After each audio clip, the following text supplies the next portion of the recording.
Take from New Jersey, it's the SNL Nerds, the show where two comics from New Jersey nerd out about Saturday Night Live. I'm your co-host, Darren Patterson. And I'm your co-host, John Trumbull.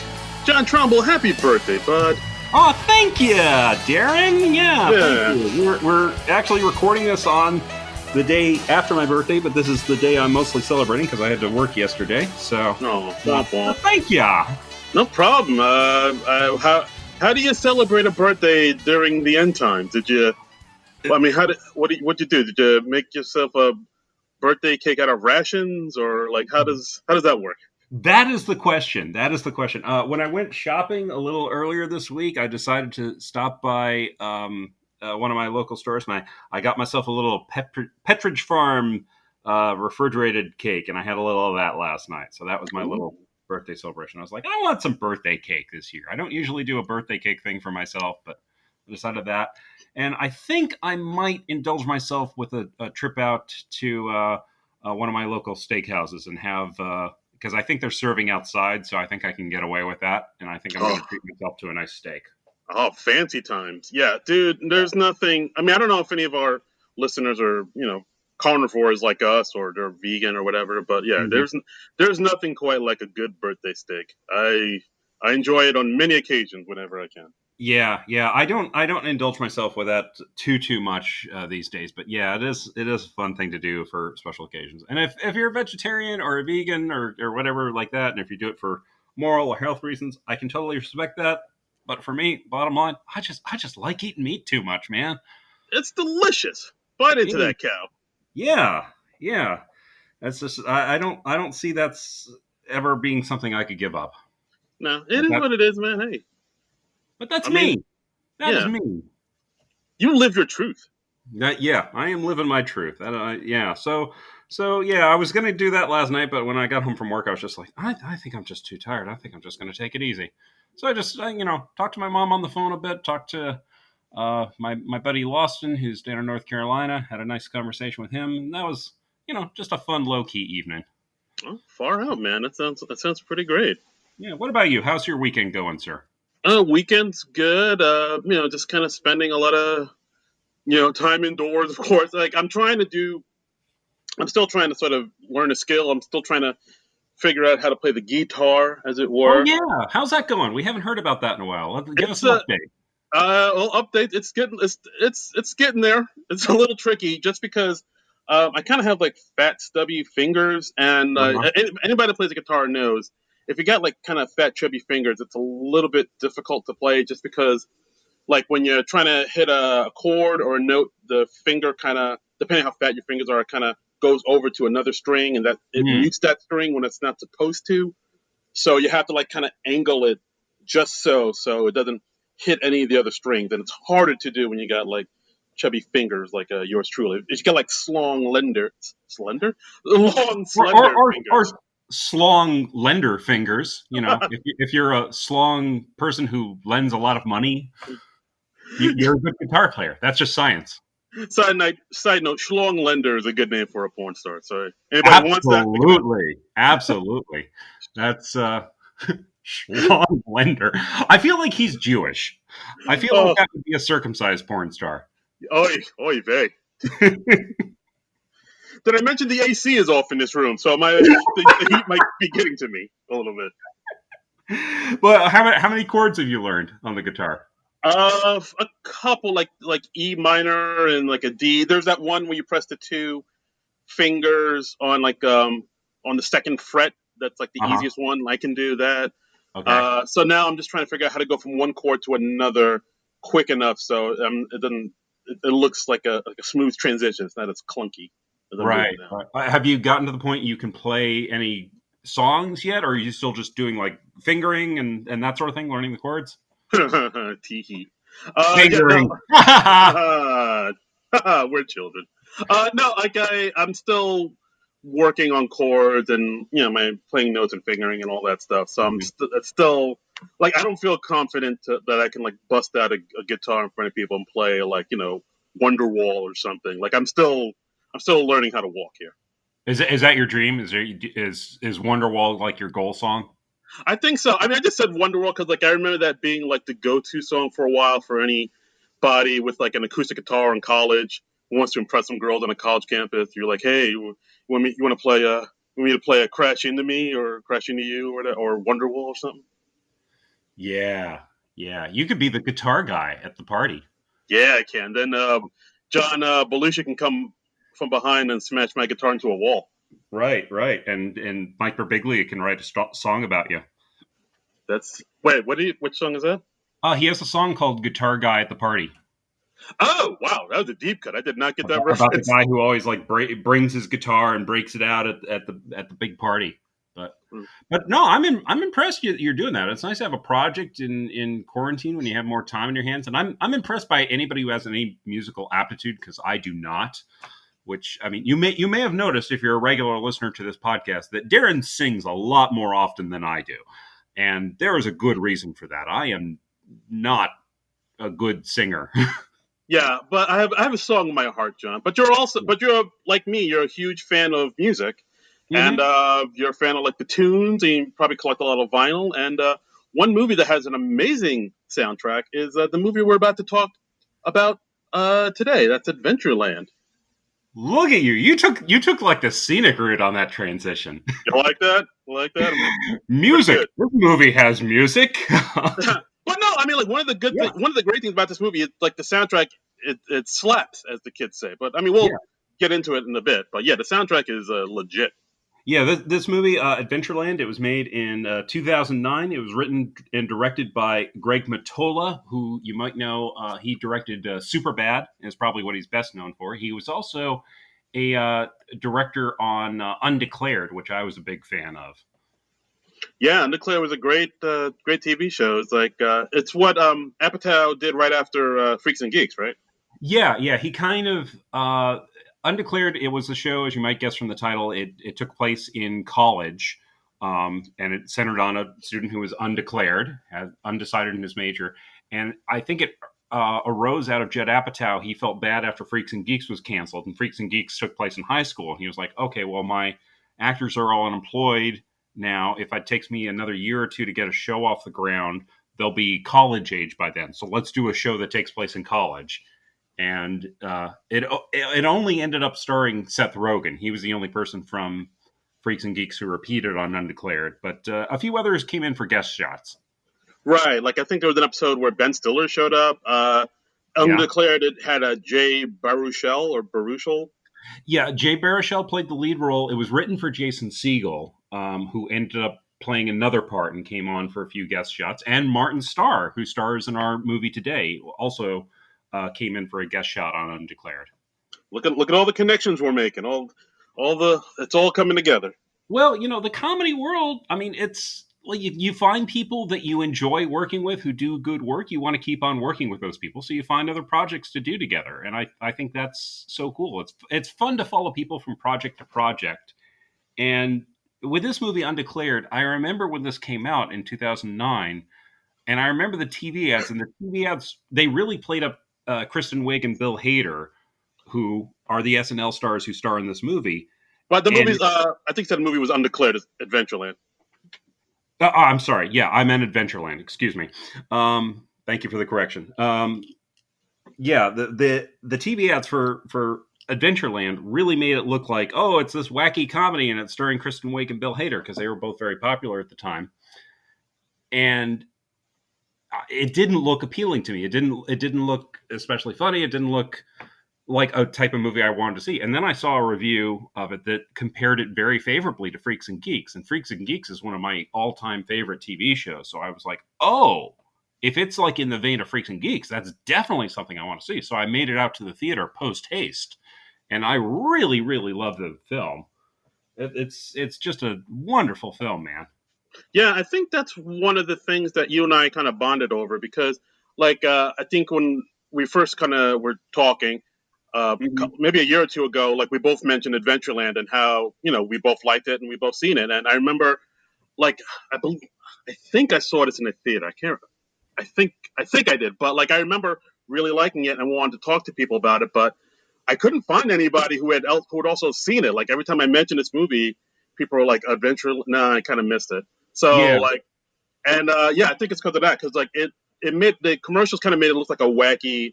slapsticky comedy. But then one of the things you said is like, yeah, it's like one long episode of Freaks and Geeks. It had the very Freaks and Geeks, and also like a John Hughes movie type of feel about it Mhm. as well.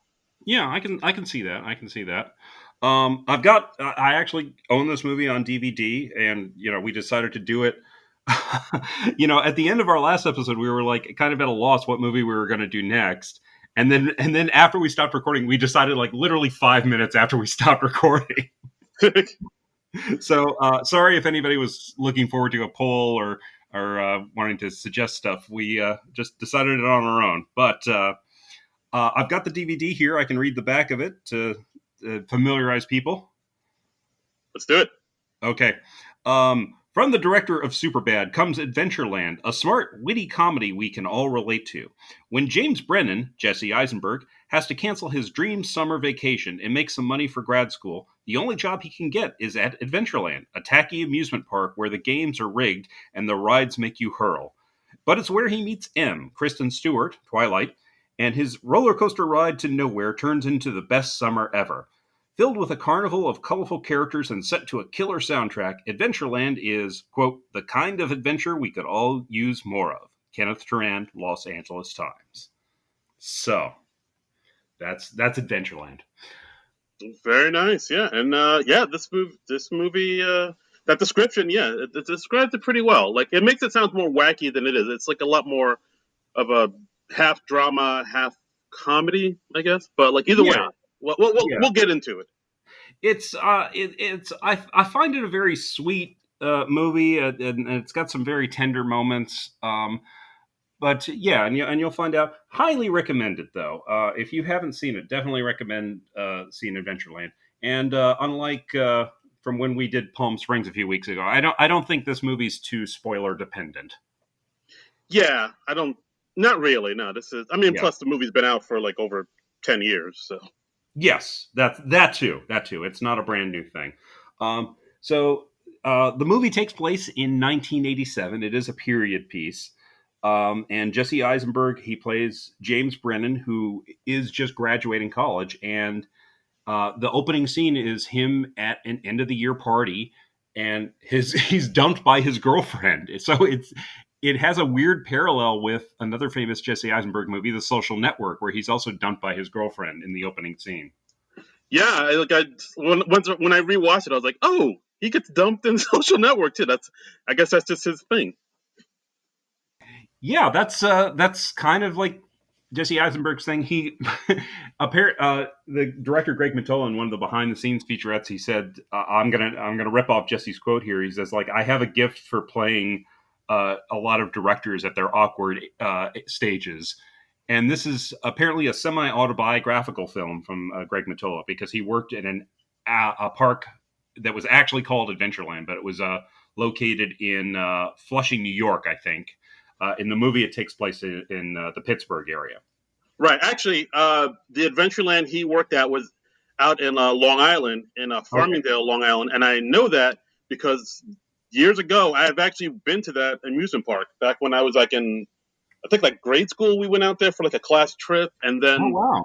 I think we went there another time when I was like a camp counselor for like a day camp. Okay, I've never heard about you being a camp counselor, so we're gonna have to get into those stories at some point. We You will didn't? get into Darren's camp counselor stories when we cover Meatballs someday. But Yeah, yeah, I didn't know that. Yeah, that was my first job ever. Like after high school, oh wow, I had to okay, get a yeah. I wanted some money, so I was like, I got a job at Speaking of first job, since this is James yeah. Brennan's first job. But yeah, my first job was a day camp counselor at the local YMCA. Yeah, my first job was I was a bag boy at a Kroger, which is a grocery chain that is big in the South.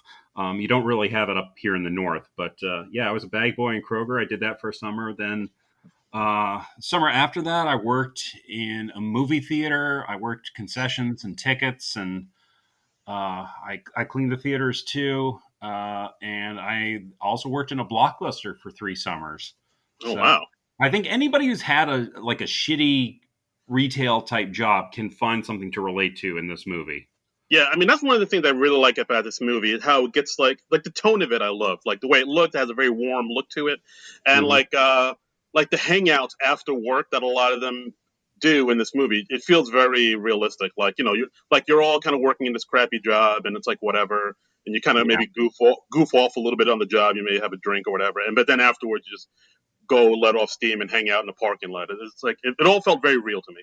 Yeah, yeah, a lot of drinking, smoking in the parking lot. You have the parties after work, and yeah, it's the kind of thing you do when you're in your teens and your 20s, and you're in a dead end job like that.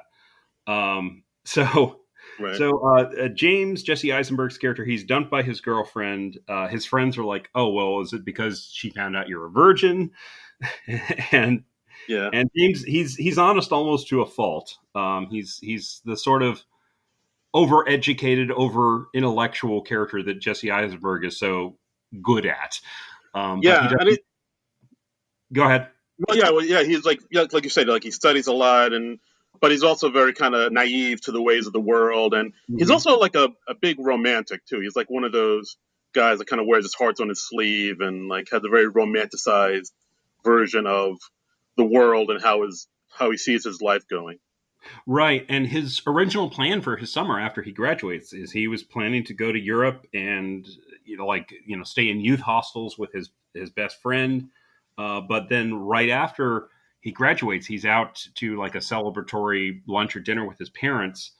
And they say, look, your father was transferred to this different department. So we can't afford your graduation trip now or your rent in New York City next year. He's planning to go to Columbia for graduate school, and Columbia is holding a spot for him. And so he's got this giant monkey wrench thrown into his plans. He can't go to Europe with his best friend. He can't. It's looking unlikely he can go to Columbia, so he has to get a job. Right, and but his best friend Eric, who's played by Michael Zegan, who you might recognize, he's Joel in the marvelous Mrs. Maisel now. Hmm. Uh, but yeah. But his friend Eric says, like, you do what you gotta do. You get a job, make the money, and like when the summer's over, you can crash with me at my place. I'm definitely going to New York, and like you can stay with me. I can float you some money. Yeah. So Eric is like kind of looking out for him and saying, giving him a place to stay and sort of giving him a like a little light, end of the tunnel thing. And also Yeah, before, something to look forward to. He also says like, "Hey, I'll be with you in spirit this summer." And he gives James a nice bag of weed. yeah, like a huge Ziploc bag full of joints, which comes into Yeah, play later in the movie. yeah. I'm assuming it's a nice bag of weed. I'm not a weed smoker, so I don't know what nice weed is really, but Yeah, it looked okay. It's probably actually oregano, but yeah. yeah. There was a lot of it, so that makes me think it was good. Okay, yeah. Well, or maybe it's cheap skunk ass weed, and who knows. Eh, Uh, whatever, man. call in, folks. But was that good weed in the movie? We don't know. Right.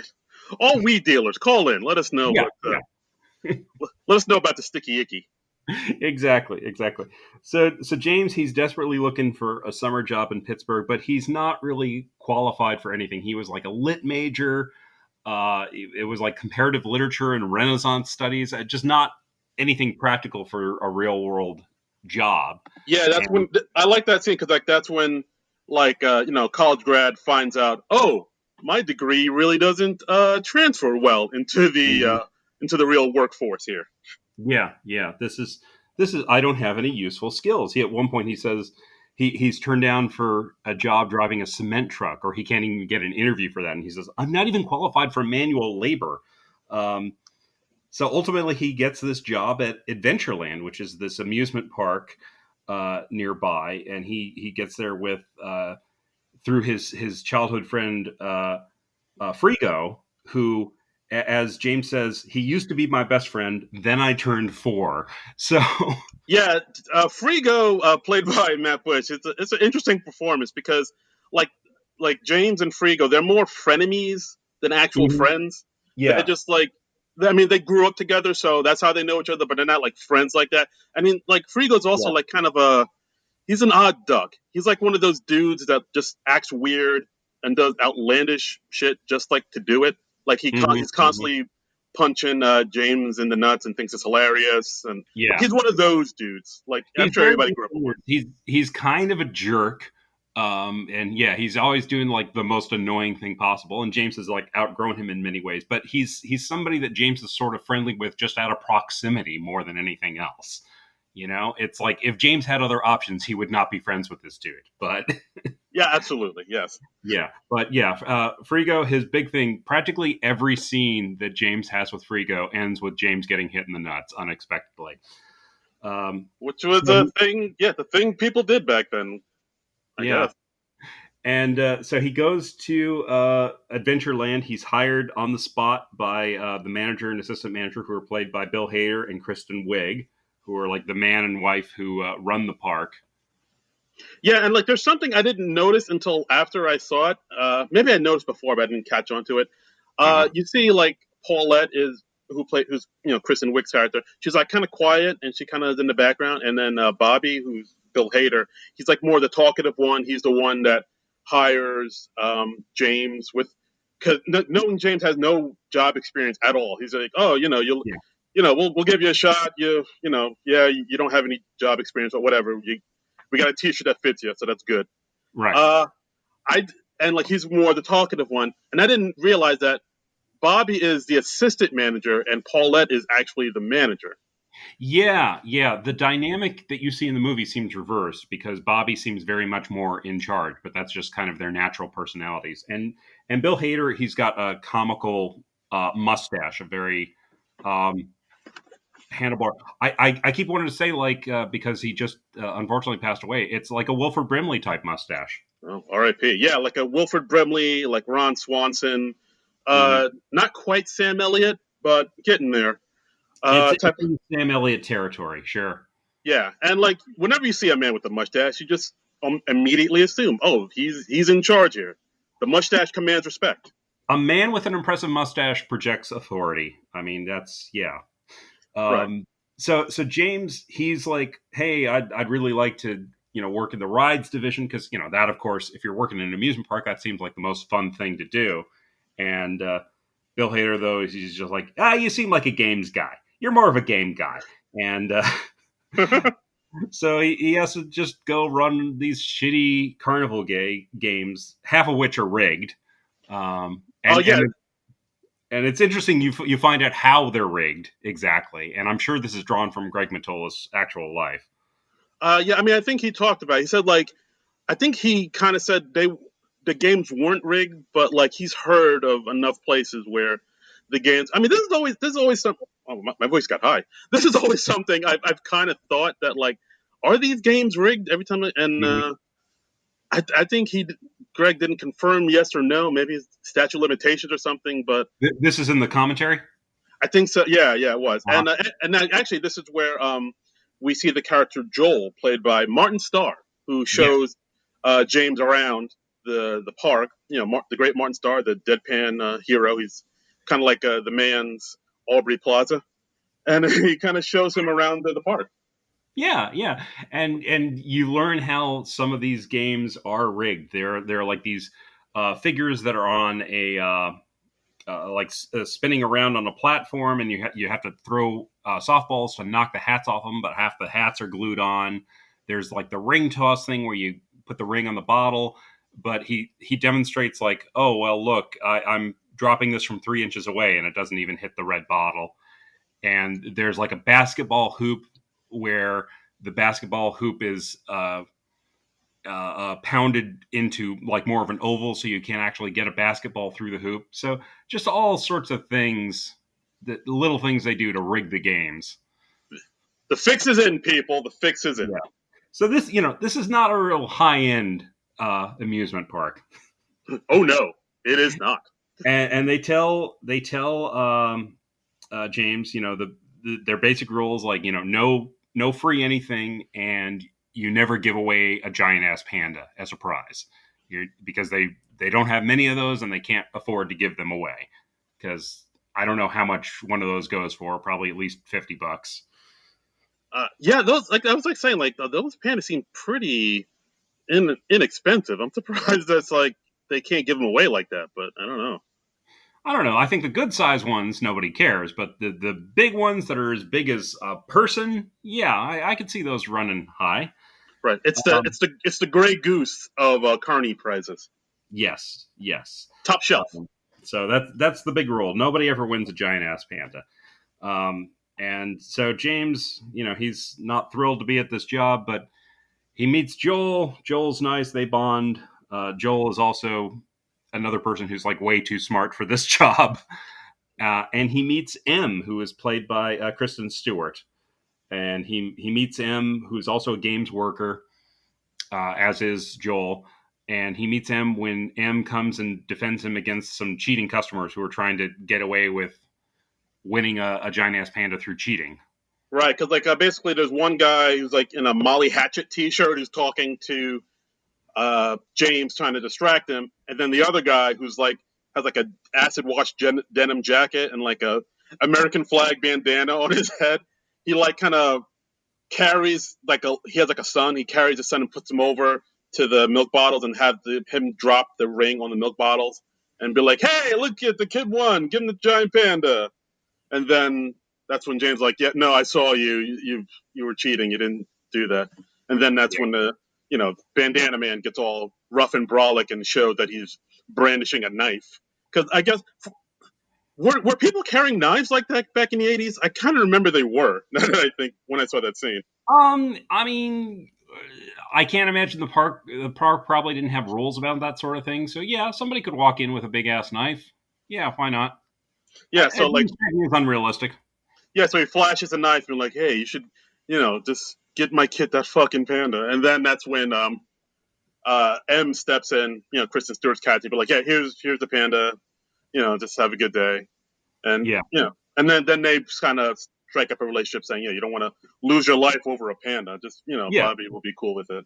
You don't want to get stabbed, and she's like, "Don't worry, I'll tell them you were held at knife point and you had to give it away." I mean, but really, she just gave away the panda to diffuse the situation. Uh, Right. because she's been around the block. She's been doing this job for probably a summer or two, and so she knows how to handle this sort of stuff. James, it's like his second day, so he's just trying Yeah. to obey the rules. Um, and we also meet the maintenance guy at the park, Connell, who's played by Ryan Reynolds. And he's got kind of a mystique about him. We see him kind of striding into the park, and he's carrying a guitar. And the word on him is like, oh well, he once jammed with Lou Reed, so he's got like a definite aura about him. Everybody kind of looks up to the guy. Yeah, he's like basically like the local cool guy, where Mhm. everybody's like, "Oh, he's." I mean, he's also a married man, but and he was also like you said, like he's in a band, he's a musician, and he put out the story, or somebody put out the story about how he jammed out with Lou Reed, which is of course is one of James's idols. Like James loves Lou Reed. Actually, like Yeah, if you notice throughout the movie, like the theme of Lou Reed and the Velvet Underground kind of comes into play a lot throughout the movie. It's in yeah, there. yeah. There are a lot of Lou Reed songs on the soundtrack. Like you hear "Pale Blue Eyes" like early on, and some other things. James asks Connell about this story early on. He's like, "Oh, I hear you once jammed with Lou Reed. I got to hear that story." And Connell just kind of plays it off. He's like, "Ah, well, don't believe everything you heard."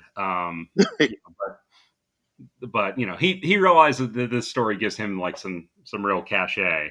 So Right. So then after that, like a lot. I mean, they're talking about Mike Connell, who in the parking lot when they're hanging out after work. But then you see M isn't really in the conversation. She's like very stone faced, which is like a bit of a tell, which is something we'll get to later. This happened at one point where we see that Joel likes to smoke a pipe, like an old man pipe, and he's yeah, smoking it in the parking lot with his friends, and like somebody throws a corn dog at his head, yeah. because he's smoking a pipe, and then one of the other employees, Sue, played by Paige Howard, who's Ron Howard's daughter. I He's was wondering if she was related to Ron Howard because she is a redhead, and it looked like could be enough family resemblance there. So she's another daughter from Ron Howard, like yeah, what's her name? What's the Howard daughter? Bryce Dallas Howard. Thank you. If you are a redhead, you are Ron Howard's child. That's how it is. Yeah, and we discovered on Arrested Development that Isla Fisher, also Ron Howard's daughter. So That's right. I'm sure Emma Stone is also Ron Howard's daughter. Amy Uh, Adams, Ron Howard's daughter. Lucille Ball, rest in peace, Ron Howard's daughter. Don't ask us how it's possible, but yes, Lucille Ball. Danny Bonaducci, also Ron Howard's daughter. Ronald McDonald, Ron Howard's daughter. Ron Howard is very fertile, people. That is what we're saying. That's right. He's responsible for half of Ireland. Yep. He's any redheaded person you see, Ron Howard's daughter. Yep, that's how it is. Yep. So Em has a party at her house. She invites James over to it because she seems cool, and it's a lot of the amusement park workers are there partying up a storm, and he and Em seem to bond. He joins Em for a swim in her parents' pool, and he's in his tighty whities, and when she gets out of the pool, he's like, no, I'm cool. I'm gonna hang back in the pool a little bit. And I think most any guy watching this movie knew what was going on with James at that moment. Yeah, just like, I get it, man. I get it. Yeah, I need a minute or two to settle. Things are going on downstairs, and just gotta wait for this to wear down. Gotta put down the tent. Yeah.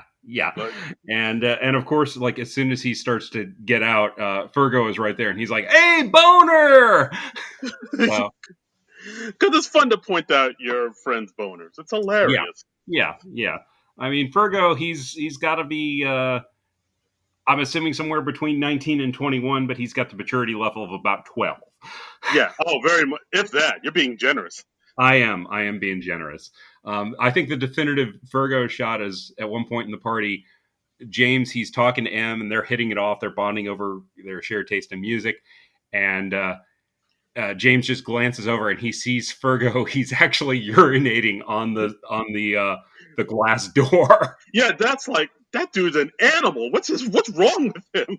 Yeah, and Em doesn't see this at all. She's in her parents' house, which is kind of nice because her dad's a lawyer. So her parents have money, and James is like, "Well, what are you doing working at Adventureland?" She's like, "Oh, it gets me out of the house." We find out she doesn't have the happiest home life. Yeah, we also find out that her mom passed away from I believe it was cancer, and Yes. as she was going through chemo, her dad met Francie, played by Mary Birdsong, who, if you know her from Reno 911 fame, Mm-hmm. and then they started hooking up, and M says, "Oh yeah, Francie, she actually wears wigs because she was married before she got divorced, and the stress from that divorce she kind of went through like a little meltdown, and she kind of lost her hair from it. So now she wears wigs all the time." Yeah, she notes the irony. Like, my mom lost her hair from chemo, and then my dad starts hooking up with a bald woman. So her mom passed away 2 years ago, and her dad remarried a year ago. I mean, yikes! I don't know. And actually, I should mention, I actually met Mary Birdsong once, years and years ago. I think it must have been before this movie was made. It was somewhere in the early 2000s. I remember it was somewhere right before her show Crossballs was about to premiere. So it was like Reno 911. Oh, So, wow! yeah, I That's don't know. pretty cool. It's this Comedy Central show that's kind of forgotten. Apparently, it debuted in 2004, so it was somewhere around 2003, 2004 that I met her, and yeah, I just met her in passing at a party, but she was nice as I recall. Oh, pretty nice. Yeah, I don't know if I remember that. What was the name of the show? Crossballs. Sounds. It was sort of a parody of like Crossfire or Hardball, that sort of thing. It didn't last very long. It had Mary Birdsong, Matt Besser, Andrew Daly, Jerry Minor, and Chris Tallman. It's a solid cast. Yeah. It looks like they did 24 episodes. The 24th episode unaired. Whew. All right. Unaired. Yeah, it looks like it only ran from July to August of 2004. So I think it was just like a summer replacement thing. It ran like every night. It probably ran after the Daily Show, I'd imagine. So Okay. Oh yeah, it's probably before Colbert Report came around, so that makes Yeah, sense. yeah. I mean, it was they had a lot of improv comedians on it, so I believe they just sort of assumed characters and then they debated these issues in character. So Hmm. All right. Well, guys, yeah, look up Crossball and see what you think. yeah. I don't know. There are probably clips floating around on YouTube. Who knows? Dark web. Yeah, yeah. Go to Google. Just type in dark web, and that'll take you to the dark web. That's how the dark web works. Yeah, yeah. And you get to find out all about Ron Howard's kids, all his redheaded daughters. All of Ireland. Yes. Aaron Bagora. But after the party, we find out that M has a secret. Ooh. She gets a call after the party, and somebody comes over, and dun dun dun, it's Connell. It's the maintenance guy played by Ryan Reynolds. So she's actually hooking up with Connell. Yeah, this is where you learn Connell is a bit of a cad, as they say. Mhm. Because Yeah. yeah, and I like the way Ryan Reynolds played it. Because like I mean we kind of know Ryan Reynolds as being like a very kind of energetic, fast talking, wisecracking kind of dude. But here Mhm. he like it's very subdued his performance. He toned it down quite a bit. Yeah, it's a much more low key kind of performance, more of a straight dramatic performance. And I think you kind of expect early on, you're like, oh, Ryan Reynolds, he's going to be like the mentor character. He'll be like, his Bill Murray in Meatballs or something, and he'll teach him about life and that. And although like people in the park look up to him, yeah, he's not really that guy. He's not the greatest guy. He's a big old bag of scum. I mean, well, he's cheating on his wife, and he's maybe not all he's cracked up to be. Um, Also at the park, the other big event of the summer is Lisa P is back. Yeah, one of the workers, I think his name is Munch in the movie. Uh huh. He's literally running through the park saying Lisa P is back, like Paul Revere. Just Yeah, Lisa P is back. sadly, Munch not played by Richard Belzer. I think they missed a bit there. I think we could have had Richard Belzer playing John Munch in the movie, and we could have thus connected this movie to the world of Homicide: Life on the Street and Law and Order SVU and all the shows that Munch has been in. I I just could, think that's unfortunate. yeah, I could believe Richard Belzer as a 20-year-old carny. Mm-hmm. Mm-hmm. Maybe he was busy. I don't know. I don't know, but I think whenever you have the opportunity to put Richard Belzer as John Munch into your project, you do it. Damn straight. Yeah. Uh, But Lisa P, we have to settle for Lisa P. Lisa P, who she's like the hot girl of the park, and she is a yeah, hot girl. yeah. I mean, if anybody who's worked in a workplace environment or anything like that, there's one you know woman that's like the object of most of the men's eye Mm-hmm, in the mm-hmm. workplace where the like when they walk down the street all the guys are like humming humming Yeah, yeah. and Martin Starr's character Joel refers to her ass as I think like the platonic ideal. And yeah, she's just a very attractive, very vivacious girl. She like dances to all the songs that are playing in the park, and they're playing all sorts of '80s songs like Amadeus. They say plays 20 times a day there.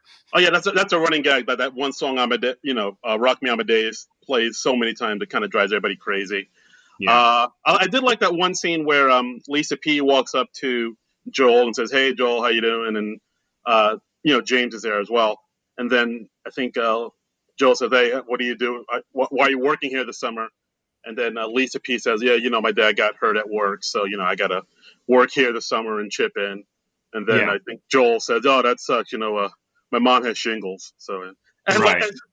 there's that one part where like as soon as Joel said it, he immediately regrets saying that. Yeah, yeah. He's just. I think a lot of people can relate to that. Like, you're talking to somebody you're really attracted to, and then you say that dumb thing, and you're just like, oh, why did that come out of my mouth? Yeah, I mean that's one of the main things I love about this movie. Like there's some moment that at least one person can relate to. Where like, oh, I Yeah. know exactly that guy. Oh, I remember exactly that moment.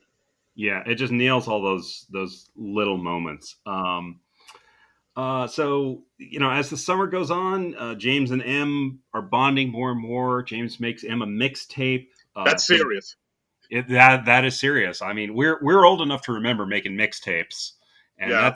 that's a lot of effort. It's not just like slapping together an iTunes playlist, people. It's Oh, you have to have like 2 tape decks. You got to copy that over from one tape to the other. You got to sync it up properly. did you like write out on a piece of paper like what the set list was going to be before you recorded it, like, and you were like trying to figure Oh out the yeah, order? yeah. I'm anal retentive enough that I plan that stuff out, man. You gotta it's like John Cusack in High Fidelity. There are a lot of rules. You gotta start off strong, but then you gotta take it up a notch. Then you gotta take it down a notch. Uh, Yeah, and the there big are a lot of finale. rules. Yeah, Yeah, there's yeah.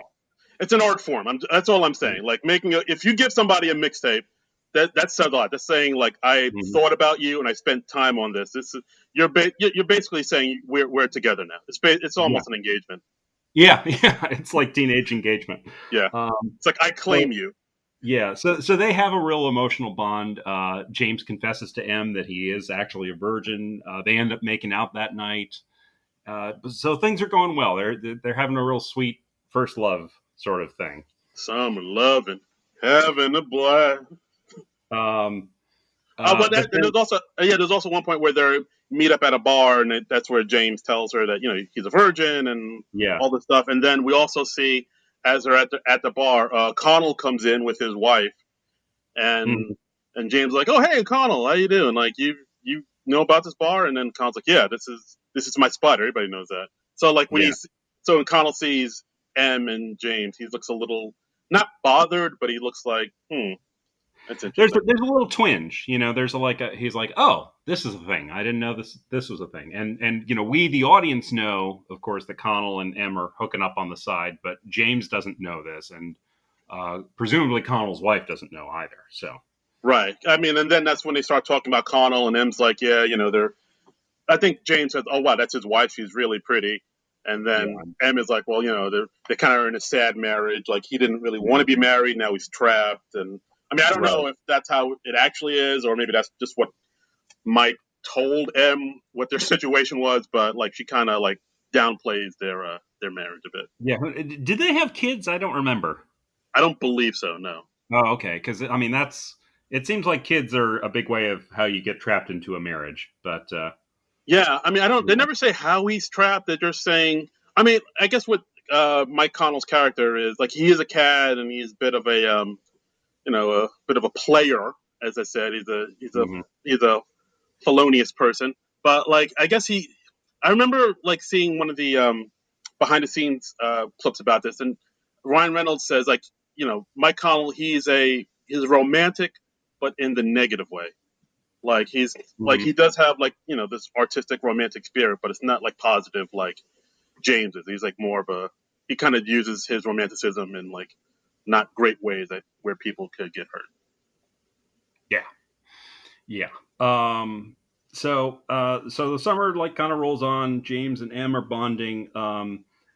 Lisa P, who's the hot girl, she approaches James because she's like, "Hey, I hear you have some weed," and and James goes out and gets high with Lisa P. They bond a little bit.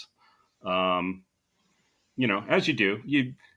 Different days at your shitty job, you bond with different coworkers.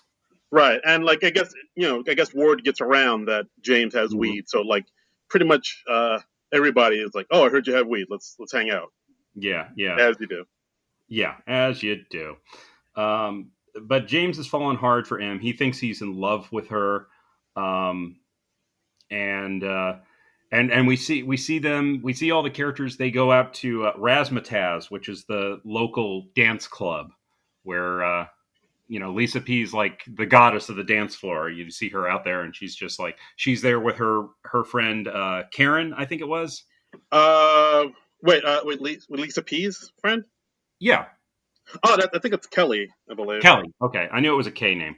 I don't. I Yeah, don't think he ever has any dialogue, but you see yeah. her, and they're both like dancing perfectly in sync, and they're the and they pan over to like several of the guys from Adventureland, and they're just gaping at Lisa P. Yeah, because she is easy on the eyes, we'll say. Yeah, she's all that. All that in a bag of Chips Ahoy. So like they're dancing and they're getting, they're dancing like Point of No Return by Expose and Obsession and all these like disco hits from the '80s. It's quite the scene. Yeah, and Joel ends up making out with Sue, who is the character played by Ron Howard's daughter, and Joel is very pleased, very impressed about that. He's like, "Oh, hey, maybe something's going to happen here. This is cool." And we have a scene at the park the next day where one of the annoying guys from the club who works at the park, he asks Lisa P out to, I think it was a Judas Priest concert. Yeah, that was Pete. That's actually Sue's brother. Yeah. I didn't realize that those characters were brother and sister. I somehow missed that before, but Lisa P is like, no, thanks. It's obvious she thinks he's a jerk, and she's like, oh, you better go clean up that puke on the ride.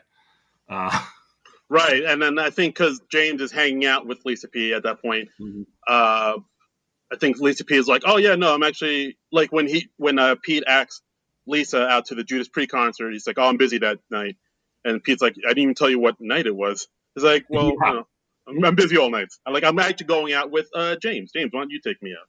Yeah. So she asks him out. She asked James out right in front of Pete, and she's like, "Oh yeah, it's I'd like to date a nice guy for a change."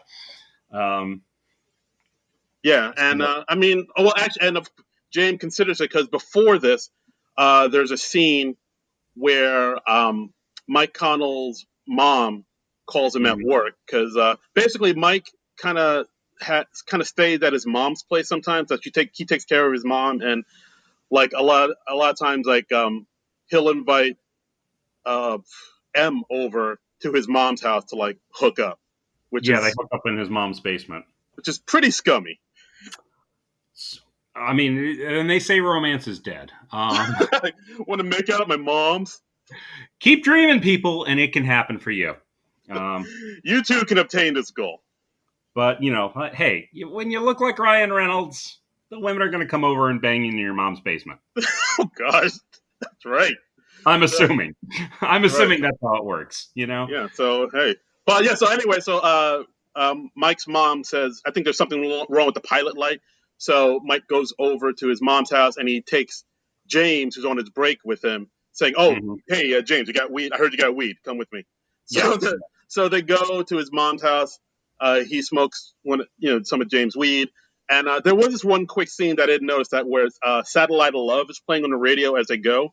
And then Mike was like, oh, hey, this is a really good song. And then James says, oh, yeah, that's Lou Reed. That's Satellite of Love.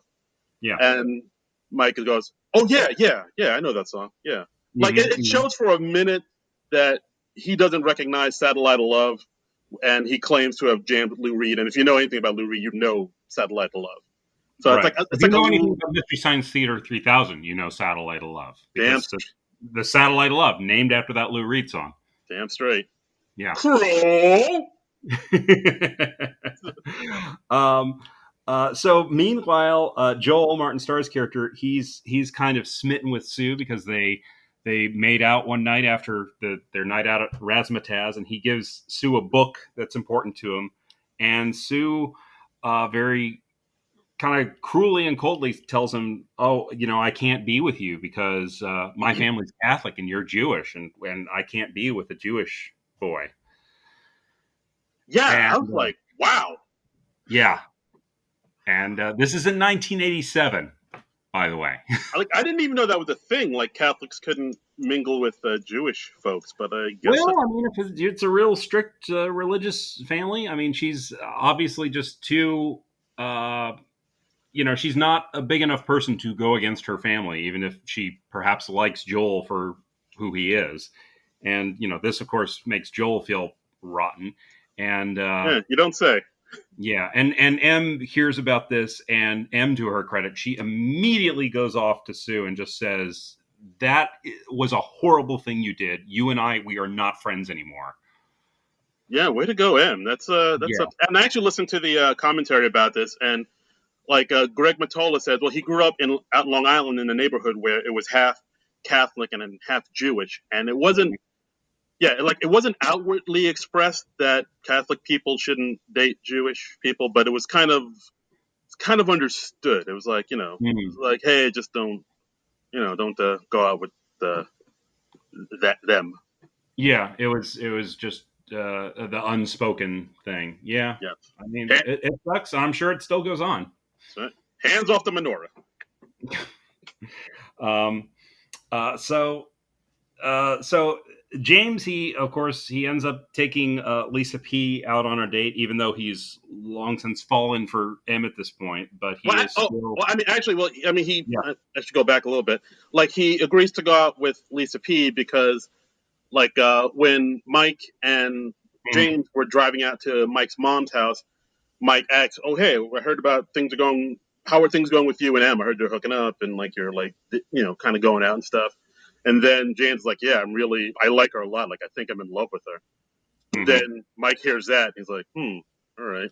And then that causes Mike to go to M and say, "Hey, your boyfriend says he's like in love with you, or he thinks he's in love with you. What's up with that?" And I think that caused M to talk to James, saying, "Hey, just so you know, I got a lot of messed up stuff going on in my life right now. I don't want anything serious. I want to take it slow, and like I kind of want to, don't expect too much from me, type of thing. She wants to slow things down. So Yeah, and Mike also Connell on the side, he also just sort of encourages James to like pursue things with Lisa P because James says like, "Oh, hey, Lisa P asked me out," and he's like, "Yeah, fuck yeah, you do that. It's Lisa P. I mean, come on, you get a chance to get with Lisa P, you get with Lisa P." So yeah, I mean, I get that. Like, if you yeah. ever get a chance to date somebody who's way out of your league, you got to do just for the culture, just for the little guy. Well, also James, he's still a very young guy, and when you're a young guy, you do stupid things, and you do things that maybe you shouldn't, like when you have a semi girlfriend and you go out with another girl. Yeah, that too. I guess they really weren't on a break. I guess what he did was No. kind of like dopey, but it's folly of youth. Anyway, so he takes Lisa P out to the restaurant, and in a neat touch, you see him. He takes her out to the restaurant where it's one of the places you see him interviewing at in early in the movie. You see the same manager walk by. Yeah, Um, yeah, that's a nice subtle touch. And so he and Lisa P bond a bit. Uh, uh, Frigo, James's nemesis, kind of shows up on the date, and he's like, "Holy shit, you're actually out with Lisa P!" And he makes he basically shakes James down for money not to tell people about it because James is very concerned about word about this getting back to M. yeah. But that's a thing though. Like, James told Frigo that he was taking Lisa P out, and like, but he said, Yeah, "Don't tell anybody, but I'm taking her out, and I'm gonna be." And he even told it at a restaurant. It's just like, well, yeah, what did you expect was gonna happen? Like, if you really didn't want this to get out, why would you tell? And he told Joel too. I mean, yeah, I guess it's because one of those he's things. young and he is stupid. All right, yeah, that's fair enough. Because like when you're young, you do things you shouldn't do, and you also take people at their word more than you should. So he's like, oh, don't tell anybody about this, and he's expecting them to not tell anybody about it. But while they're on their dinner date, Lisa P tells James like, hey, Connell's not that great of a guy. He's like hooked up with girls in the park. He like cheats on his wife a lot. He's not as good a guy as you think he is. Yeah, so basically, yeah, it's Lisa saying, "Hey, yeah." I think Lisa also says, "Yeah, he took some girl to his mom's house and like they hooked up and they banged it Mhm. out. Like, he's kind of a scummy dude. He hit on me even Yeah, when he was yeah. married. Like, he's like she's basically saying he's not all he appears to be." Yeah. He's not a good guy. When James is driving Lisa home, like she drops her hairbrush in the car, and he's fishing. James is fishing around for it, and he finds a big liquor bottle under his car seat, and he's like, "What the hell? This must be my dad's." Yeah, because I don't think James has a car. He's been driving his dad's car this whole time, and that's Right, another. he's been driving his dad's car or hitching a ride with Frigo to the park because we see him riding into the park with Frigo later in the film. Right, and that's another thing too. Like with James's dad, he's kind of like throughout the movie, you see his dad is like drinking quite a bit. Like in most scenes he's either drinking or he's like asleep from drinking. And it's at that point where James finds the liquor bottle in his dad's car. He realizes, oh wait, I think my dad's an alcoholic. I mean, yeah, if you're keeping a liquor bottle under your car seat, that it says all sorts of not good things. Your life is not going well. I think it is safe. Yeah, And we should call out the performances of the actors playing the James's parents. Jack Gilpin is Mr. Brennan, and the great Wendy Malick is Mrs. Brennan. They're both so good. They just have a few scenes, but they make the most of what they got, man. yeah. It's like I really like it how like Wendy Malick is like she's sort of the one trying to keep the family together. She's like more like the taskmaster, and Mm-hmm. James's dad is a little bit more laid back, a little bit more hands off. Because like I mean, I guess he's still hurting from being demoted at work, so he's just kind of drinking.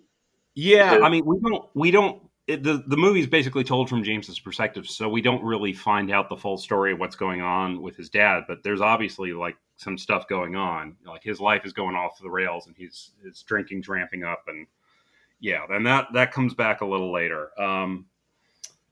So like James he makes out with Lisa P in the car a little bit, feels her up a little over the blouse action hey now, thing going on. She's like, "Hey, settle easy there, Tiger." yeah, Um, easy, buddy, easy. um, but it goes pretty well. They seem to hit it off, and Yeah, kind of. I mean, but there's also that one scene where they're sharing a joint outside of like a store, like outside the restaurant, and mhm. James is trying to have like a little bit more of like a philosophical, like a deeper conversation with her, Right, and she says something, like as he's talking about, he wants to travel, he wants to be a travel writer or like a journalist, yeah, and talking about seeing the world and everything, and then she's kind of not listening to him, and she says, "Would you rather have a speedboat or a sailboat?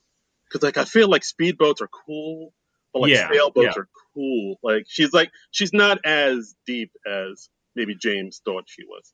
Yeah, I mean, she's very attractive, but she is kind of vapid. She doesn't have the depth that M or Joel do. So, when James walks back into his house, he found out he missed a call from Emily, so he feels awful about that. Next day at work, he's made some pot cookies, and Emily and Joel they all get high at work. They all get very high at work. Yeah, yeah, very high. Like, I mean, basically, Em apologized for, the night before, where she said, like, she doesn't want anything serious because I guess she Mhm. feels bad that maybe she let him on or something. So, but, they have like these kind of reconciliation with these weed cookies. They're driving around in bumper cars, listening to The Cure. I mean, my God, Yeah. life is good.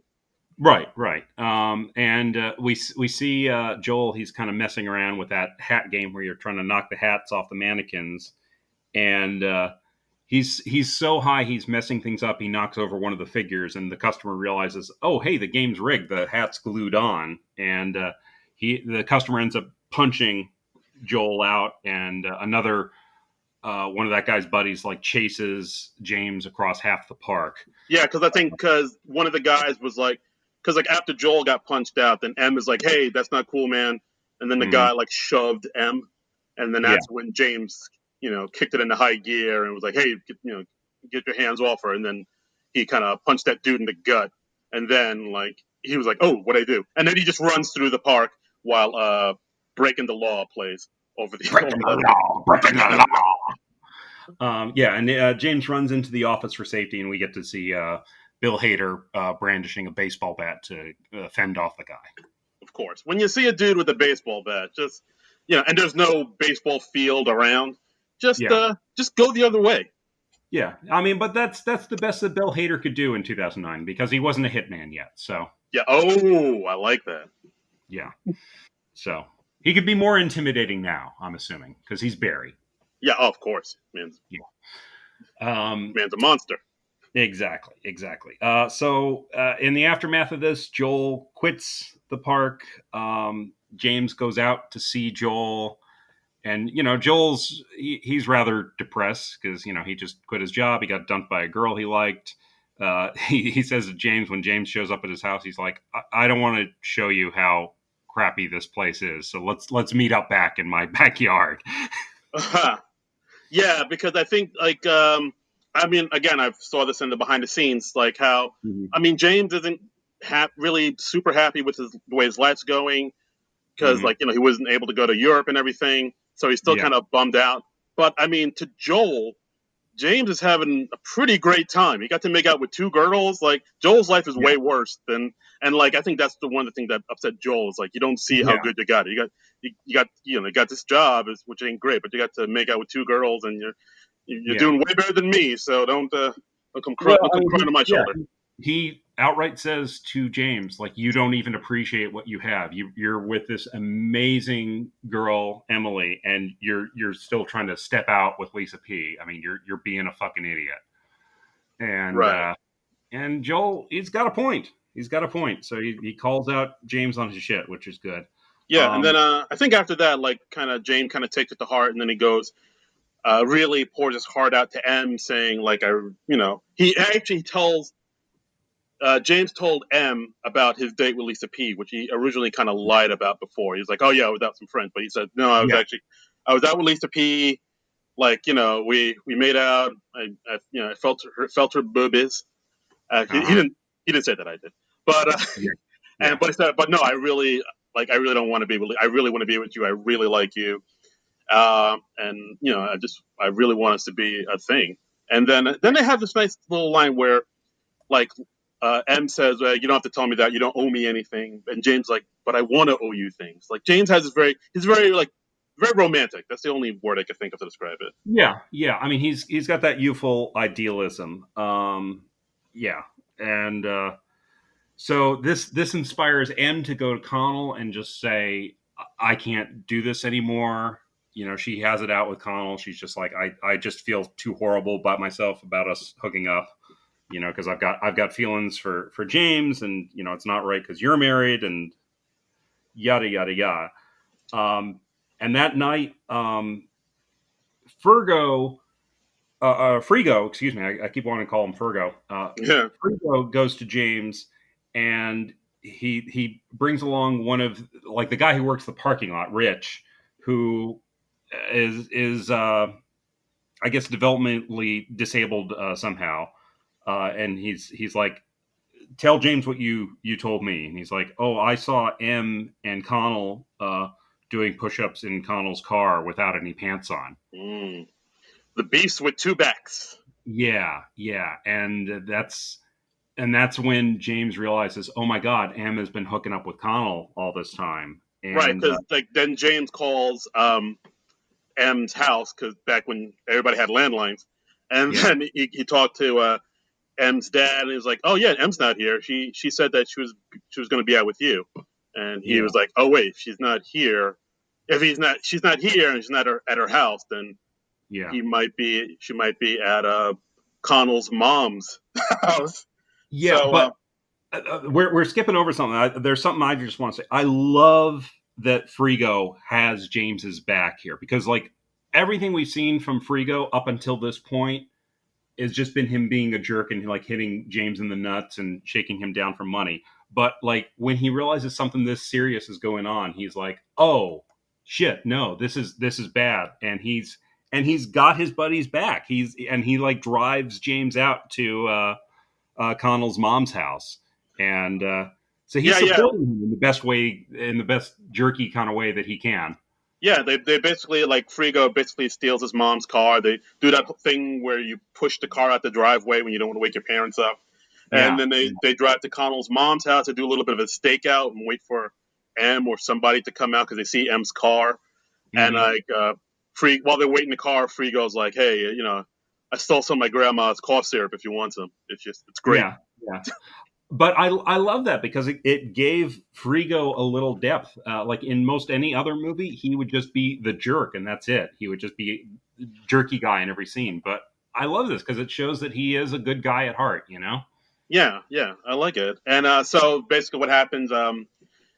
M ends it with Connell. M leaves Connell's mom's Yeah, house. James sees him. She confronts her on the in front of everybody, and not everybody, but and Yeah, she kind of admits it's like we hooked up before I met you. I didn't want you to find out this way. I'm sorry I yeah. fucked everything up.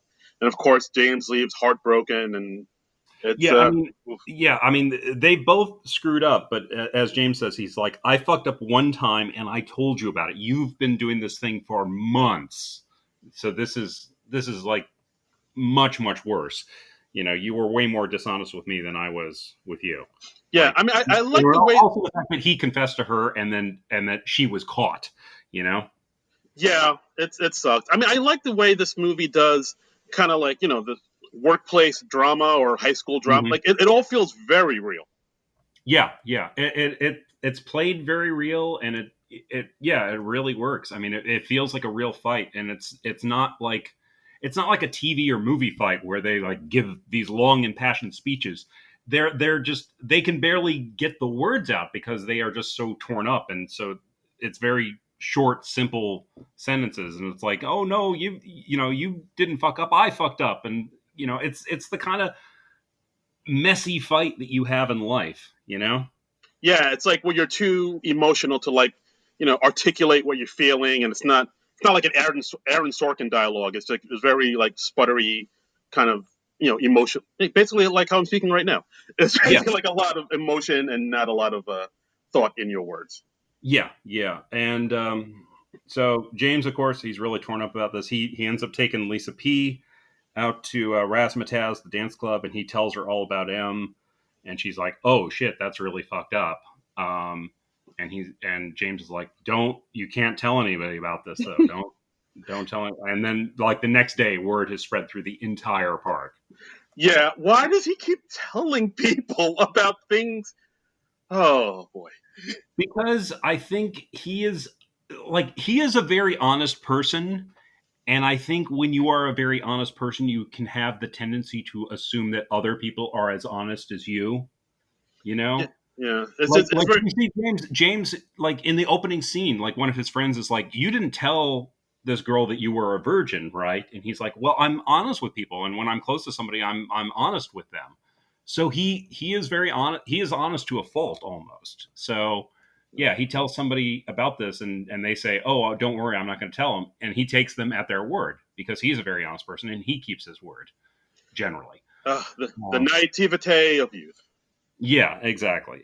But I love it because he's a young guy, and you do stupid things when you're a young guy, and this is him. So James he can so word is spreading about M through the whole park. M quits, and James confronts Lisa P about this. He's like driving into the park with Frigo, and he sees M driving out, and she's obviously like very rattled. Um, and he confronts Lisa P about this, and Lisa's like, "Oh, Kelly has such a big mouth." Yeah, Um, because like, and Lisa P thinks it's fine because Kelly is the only person that she told, her best friend, and then right. Kelly is the one who has the big mouth and told everybody. It's not her fault. It's Yeah, Kelly's fault. doesn't take any responsibility, and she also has kind of a fucked up reading of it. She's like, well, I feel bad for Connell, but I have a hard time feeling bad for M. And James is like, Connell's married, and she's like, yeah, she's a homewrecker. It's And like it men just, are just built that way. That's what men do. yeah, it just shows what a double standard she has. Um, Yeah, I which, kind of wondered about that because like they did mention that earlier in the film that like Lisa P was also Catholic because like I think when mhm. uh, James talked to Connell about it, Connell was like, "Well, she's Catholic, so she won't let you do everything." So I was like, "Oh, is this like that?" No, she said that. He said that. So Yeah, part of me was wondering, "Oh, is this like right. another Catholic thing where it's like the dude, it's not his fault, it's all the woman's fault because like she's the homewrecker type of thing?" Yeah, well, I think it's also sort of like a very 80s kind of attitude where it's, like, oh, men have to do this and women let them do that. That's an attitude very much of the time, I think. Yeah, I could see that. Yeah. Oof. Anyway, but she's just like, yeah, guys can't help themselves, and she's a homewrecker. So James is at his low point now. He's and we see him driving home. He's driving in his parents' car, and he's drinking from the bottle under the car seat. What was it? Was it like bourbon? Was it Jack Daniels or something? I think it was vodka. I don't know. Okay. It was Chekhov's bottle, as it were, because they. Oh, I thought it was like a dark, like a brown alcohol, but I don't know. It was just some type of hooch. okay, yeah, I was thinking it was Jack Daniels, but whatever. It doesn't matter. He's drinking from that, and he comes home drunk, and he like falls asleep in the car, and we see his mother waking him up the next morning in the car, and she's like, "Do you want to explain how Mrs. Frigo's uh, rhododendron got under our car tire?" And we see like the bush like wrapped around the car wheel. Yeah, he basically like crashed into a tree, went through his neighbor's yard. He fucked up the car. Yeah. There's a lot of damage to the car, and we see his parents, like his mom's yelling at him, his dad very, very quiet. Right, And because the mom pulls out the bottle of liquor that was in the yeah, car, and of course the dad was like, "Oh, that's my liquor." Eee. and there is no dialogue. Like we just see James and his dad. They share a look, and his dad is just horrified and just like the air has gone out of him because he knows that's his bottle and he knows his son was drinking it. But James doesn't say anything, and it is so good. Oh, that's good. I mean, it's such a well done moment. His son ain't no rat. And the mom, of course, has no idea what the full story is.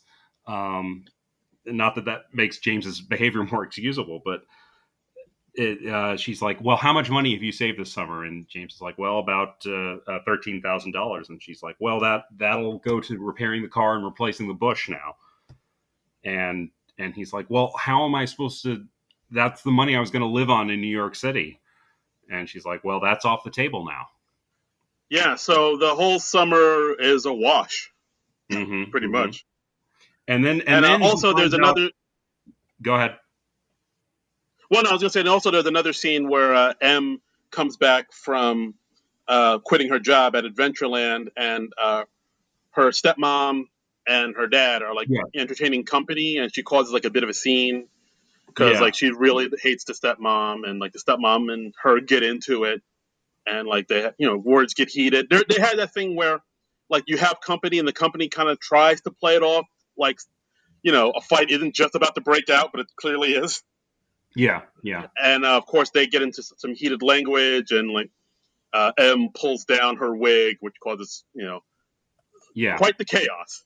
Yeah, and shortly after this, after James has to put all the money he's earned over the summer towards repairing the car and replacing the bush, he finds out that his friend who went off to Europe in the summer like they planned, his friend has gotten into Harvard, so he's not going with him to New York City. So he doesn't even have a friend who can float him in New York for the first few months like they planned, like they talked about. Right. So he is like, I mean, he's pretty much back to square one. He has like, can't go to New York, has no money.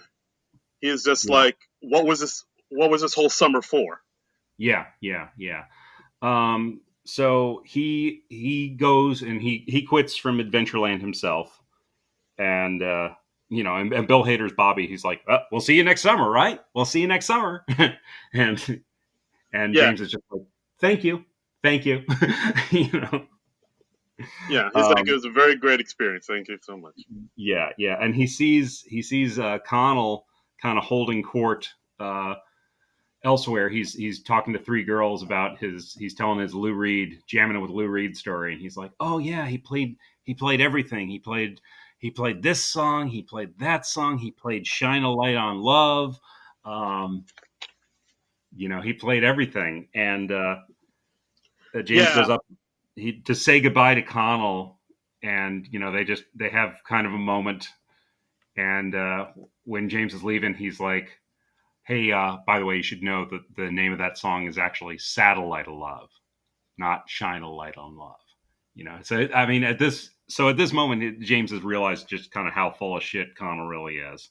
Yeah, very much so. And they also talk. I think Connell says, "Oh yeah, my wife Ronnie found out about everything, and it was bad." Yeah. But like, I think they're still together. It seems like they're gonna write it out. But it seems like Mike isn't really going to change because he's talking to girls and stuff like that. So it Mhm. feels like things are going to go back to the way they were, and that's when Yeah, yeah, just still hitting on the underage girls, and they both are like, "Hey, have you talked to M? No, not since she quit. No, neither one of them has seen her.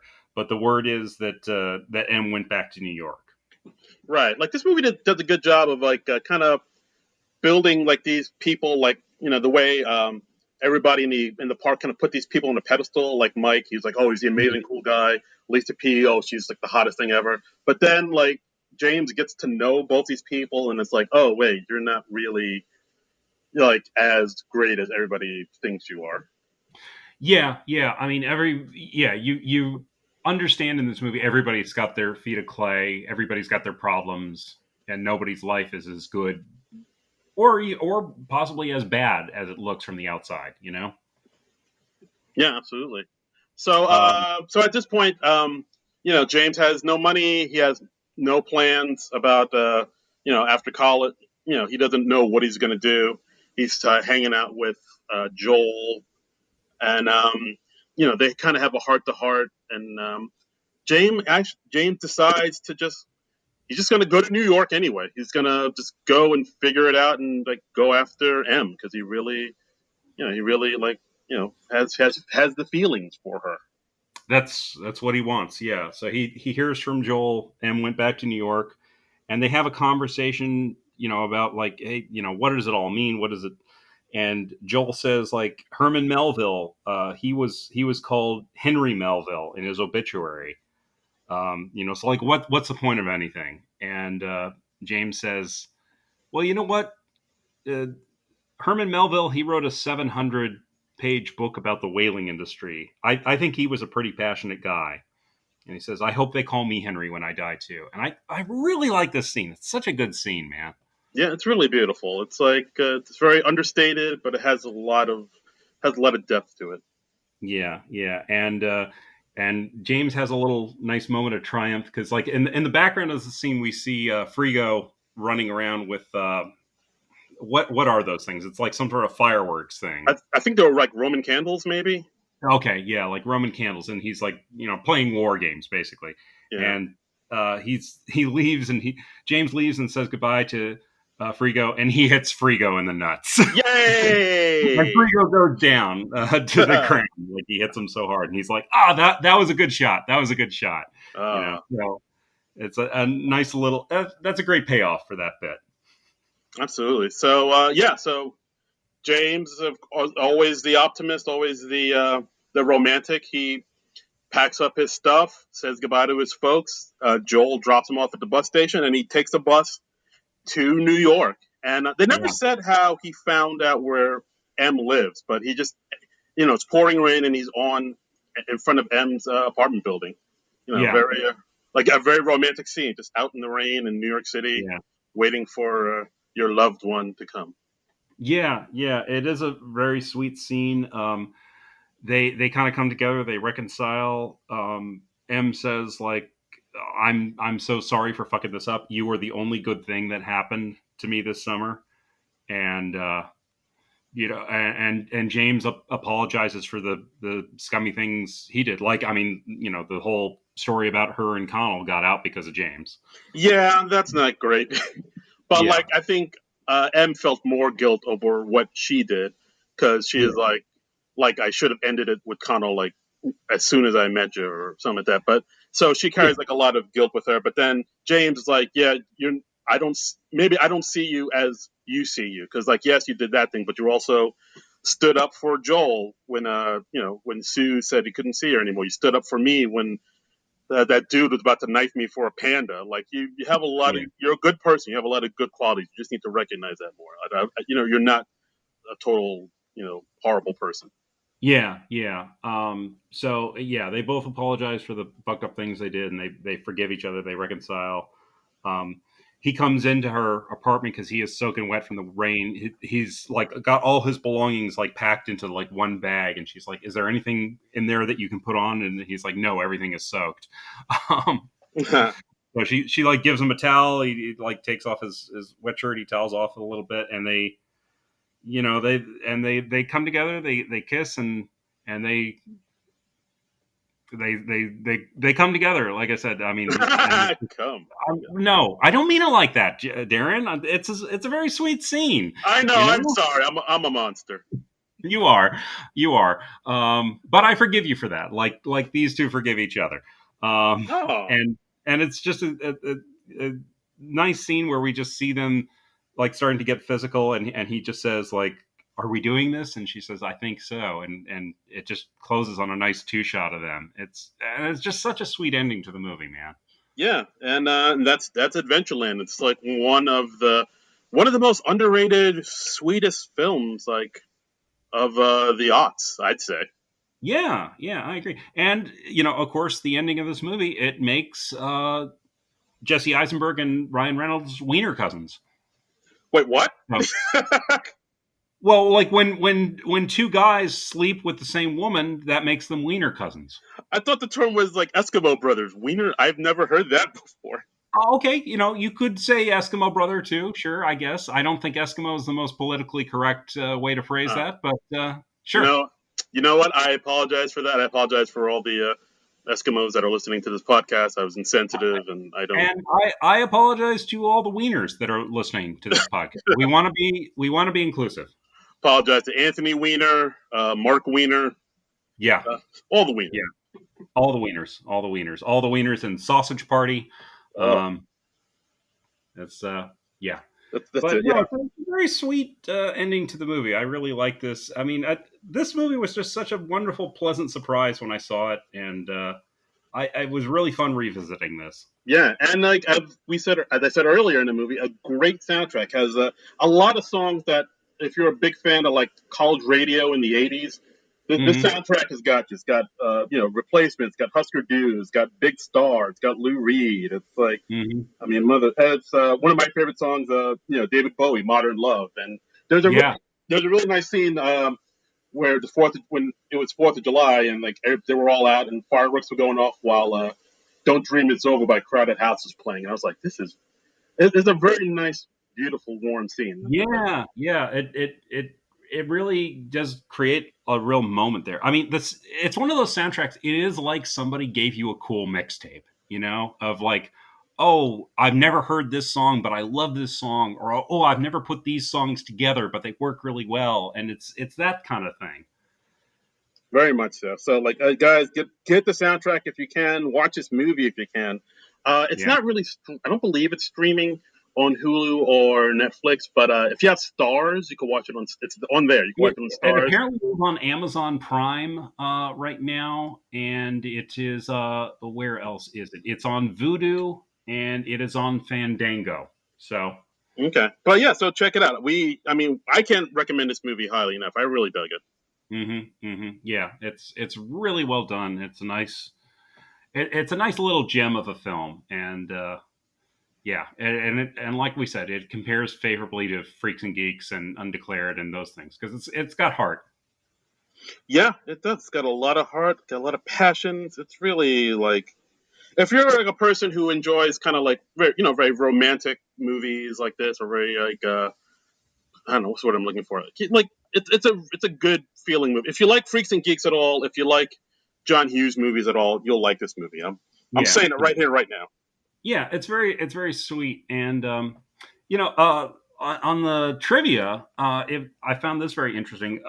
Kristen Wiig and Bill Hader they shot their scenes in a total of 4 days because they had to be because this was being shot in the winter. It was during the season of SNL, so they had to get back to New York to shoot the show. So Uh, everything with Kristen Wiig and Bill Hader, and you see them throughout the movie, and they kind of come and go, but it all that was shot in 4 days. They made the most of their time with those actors. yeah, that's impressive too. They're in the movie quite a bit. So like the fact that they Mhm. got all that stuff out of them is really impressive. And yeah, so they shot this film in Kennywood in Pennsylvania. I think they originally wanted it to shoot it in Greg Matola's old amusement park where he used to work at out in Long Island, Adventureland.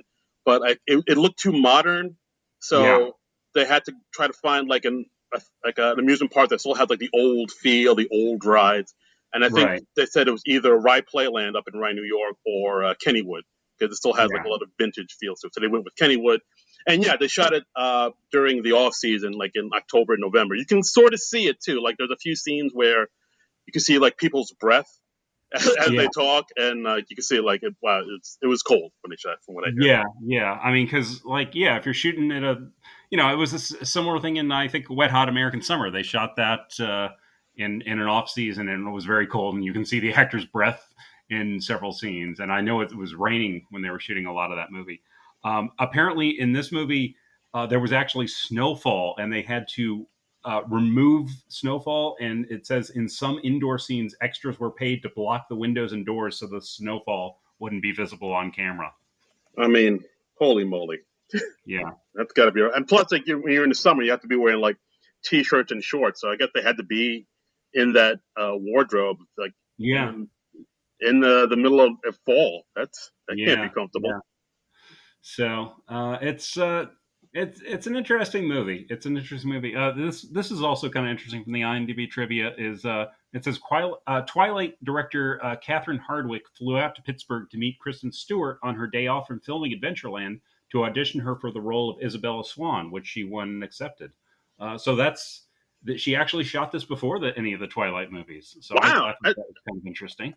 That's it. Okay, because I thought this movie came out after the Twilight movies. Like I thought that was. I believe it did, but this was a low budget thing, and you don't always shoot things in the exact order they're released. So all right, and yeah, that makes sense now because I guess the Twilight came out, and then they figured, oh, we should put this movie out now. We can get some of that Twilight buzz. That sort of, now that Kristen, because like that's when the Twilight came out, Kristen Stewart was kind of everywhere for a little bit. She was like, she was hot.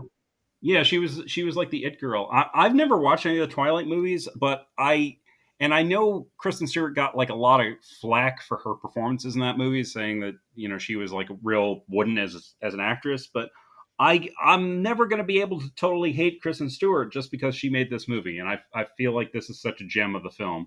Yeah, fair enough. I mean, Kristen Stewart's like very divisive. Like a lot of people are like, oh, she's too monotone and she has no energy, but a lot of people do like her quite a bit. So it's like she's like one of those actresses like you either dig her or you don't. And I mean, this film I think she works pretty well. She really works in this movie well. I mean, this movie used her very well.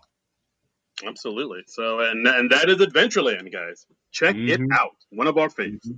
Yep. Fun one to revisit. And we actually got a tweet about this on the Twitter. We were talking about doing from Professor Hubert saying, is this the first time you realized Kristen Stewart was actually a great actor? And I mean, we kind of touched on that. Yeah, like a lot of people feel like she's not a good actor. She's like we said before, very wooden.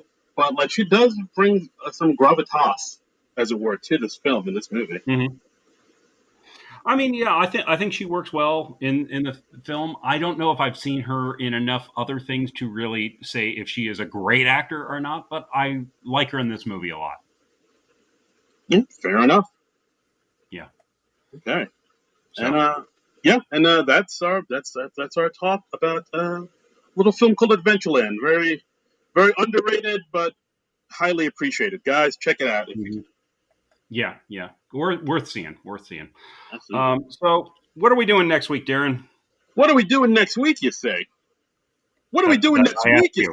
Oh, you did? Oh, okay, yes, you did. Yeah. Well, we're doing a movie that we've actually gotten some requests. This is like a viewer request. Like we're doing like we're DJs here. Oh, it's a request like a request. Oh, yeah. Okay. Did I mention the AC is not on in this room? I think. Yes. I'm so hot. So very hot. I mean, some people have requested we do this. So we're doing out on Netflix, doing a little film called Wine Country. We talked about doing this one before. It kind of got away from us a bit, but it's got a lot of the female alums from SNL. Amy Poehler, Maya Rudolph, Rachel Dratch, Anna Gasteyer. Yeah. Got Paula Pell. It's got Emily Spivey. I love Paula Pell. I became such a fan of Paula Pell from AP Bio, and it's so nice to see her like getting success as an actor. Yeah, she's really good cool stuff. Emily Spivey. It's got Tina Fey. It's like it's like the who's who of SNL alum in this film. Yeah, yeah. Good stuff. Good stuff. Haven't watched it yet. Looking forward to seeing it. You watched it before, right? Yeah, I watched it when it came out. I remember liking it quite a bit, so it'll be good to watch it again and revisit it. Cool, cool. All right. Well, I'm looking forward to seeing that for the first time. So, yeah, next week, Wine Country. So, kick back, have a little wine, and watch Wine Country with us. It's streaming on Netflix. Indubitably. And if you want to follow me on Twitter and Instagram, you can follow me at Darren Credible. That's DARIN Credible. And you can follow me on Twitter at Trumbull Comic. That's TRUMBULL and the word comic.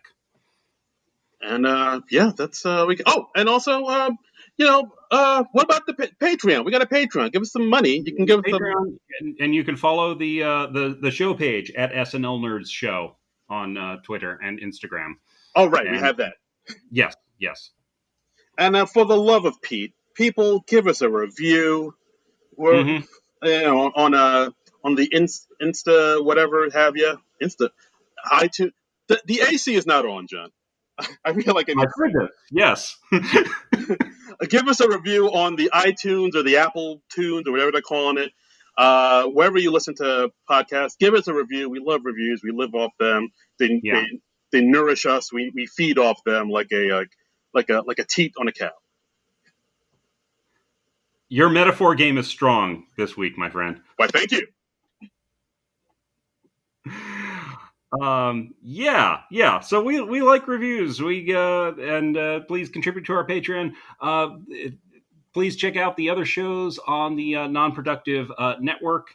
And show us a little love. And if you listen to this podcast and enjoy this podcast, please tell a friend about this podcast. Yeah, let's spread the word. Let's make this thing huge. We want to be bigger than Joe Rogan. Yes, we do. Right. Yeah. It's high. It's lofty goals, but I think we can do it. Spotify will want to pick this up. Yeah. So, anything else, Darren? No, I'm going to pass out of heat exhaustion in like 2 minutes. Okay, I'm going to turn my AC on, so we will see you next week, and we will hopefully be cooler and more sane then. But until then, nerds out.